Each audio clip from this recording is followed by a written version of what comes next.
तोहरे नाम कर देनी हो जान, तोहरे बिना लागे सुनाई जहान। रोज रोज सपना में आवेलू तू, बन गईलू दिल के अरमान।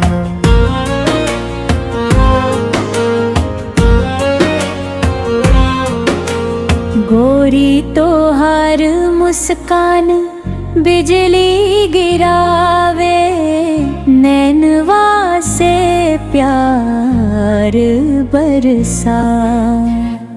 जब तू धीरे धीरे हंस देलू, दिलवा हमार मचल जाए। सावन के बदरिया जैसन तोहर प्यार लागे प्यारा। रौरा खातिर जियब मरब तू ही बड़ू सहारा। दिलवा तोहरे नाम कर देनी हो जान, तोहरे बिना लागे सुनाई जहान।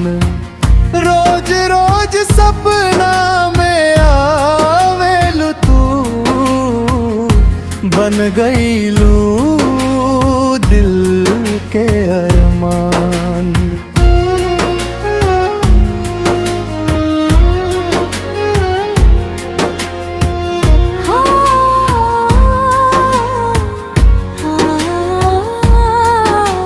हाथ पकड़ के संग चले प्यार की डगरिया पर, हर खुशी तोहरे नाम लिखब रख दिल के नगरिया पर। चांद सितारा गवाह बन जावे साथ हमारे ना टूटे।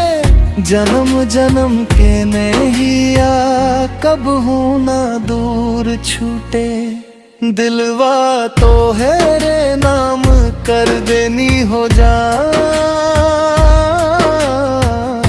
तोहरे बिना लागे सुनाई जहान। रोज रोज सपना में आवेलू तू, बन गए